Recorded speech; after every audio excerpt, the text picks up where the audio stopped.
One day, as Viktor Frankl was trudging through the darkness of Auschwitz, where he was a prisoner, a fellow prisoner said to him, "If our wives could see us now, I hope that they are better off in their camps and that they don't know what's happening to us." And suddenly, thoughts of his beloved wife flooded Viktor Frankl's mind. He could see her smile, he could hear her laugh, and he felt a surge of love for her that for a moment carried him away from the darkness in which he was living. Later in his book, Man's Search for Meaning, Frankl wrote these words, "I understood how a man who has nothing left in this world still may know bliss, be it only for a brief moment, in the contemplation of his beloved.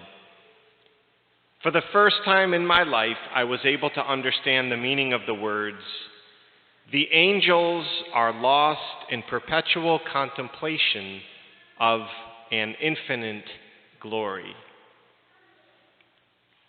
Viktor Frankl experienced the transforming power of belief, the power of faith, and the power of believing that his life had meaning, that his life was worth living, even in the darkness of Auschwitz.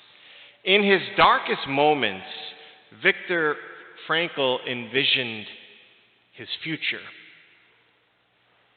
And he came to see that those who positively envisioned their future in the darkness of the concentration camp, those who believed that their lives had meaning beyond the camp, that they were more likely to survive the concentration camp. He later developed this into what's called logotherapy. So Martha and Mary are in darkness in this gospel. Their brother, Lazarus, has died. And when Jesus arrives on the scene, he reminds them that faith is more powerful than the darkness in which they find themselves. As Viktor Frankl was awakened to meaning, as he contemplated his beautiful wife in his mind, Martha and Mary were awakened to faith, particularly as Jesus looked at Martha and asked her, as her brother lay in the tomb, he asked Martha, "Do you believe this? Do you believe this? Martha, do you believe that I am the resurrection and the life?" He looked her in the eyes and he asked that question, "Martha, do you believe this?" And as Jesus commands the stone to be removed from the tomb, Jesus reminds Martha, he says, "Did I not tell you that if you believe, you will see the glory of God?" Do you believe this? If you believe, you will see the glory of God. This gospel story is obviously about the power that Jesus Christ has to raise us to new life, to raise the dead to life. But it's also about the power of faith in Jesus Christ, the power of faith that we are called to have in Jesus. Jesus has the power to raise the dead to life, but Jesus also has the power to bring life and light into any darkness that we may be experiencing in our lives. Note a very important detail in this gospel. There's always important details in the scriptures. before Jesus raises Lazarus. Before Jesus raises Lazarus. He first asks Martha if she believes before he raises Lazarus. He asks her to exercise her faith before he performs the miracle. This is very significant because Jesus wants Martha to profess faith in him in the midst of her darkness. Not after the miracle is performed when it's easier to believe.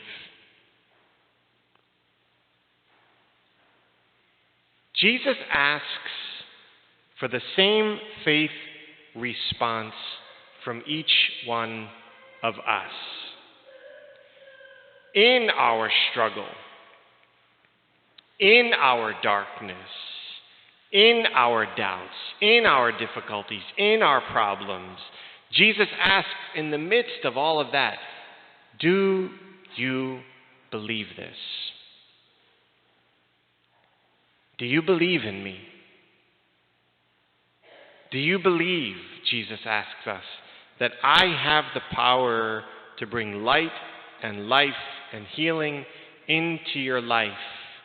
He asks us to answer that question not when we're feeling warm and fuzzy. He asks us to answer that question in our struggles, in our darkness, in our difficulties, in our doubts. You see, for many of us, the temptation exists to abandon our faith when we're going through difficulties, when we're going through dark times, as Martha and Mary were in the midst of darkness and grief. Many of us are tempted to turn away from the Lord during those times. We're tempted to say, Lord, why are you doing this to me? Why did my loved one die? Why am I sick? Why am I suffering? Why am I struggling? Why am I doubting? Why are you letting this happen, Jesus? But Jesus asks us in the midst of all of that, do you believe that I have the power to bring good out of a bad situation? Do you believe that Jesus is more powerful than the darkness of your life, more powerful than your doubts, more powerful than even death? That he will raise the dead to life, that he will raise us to life. Do you believe that he has a plan for your life, that your life has meaning? Do you believe that Christ loves you, that he never abandons you, never, ever? Say to Jesus today, in this Mass, like Martha, yes, Lord, I believe that you are the Christ, the Son of the living God. Even if you don't feel anything, even if you have doubts, especially if you have doubts, especially if you're going through difficulty, especially if you're going through a dark time, say to Jesus in your prayer in this Mass today, Lord, I believe in you. I believe, Lord, that you have the power to bring light into my darkness and to raise me to new life.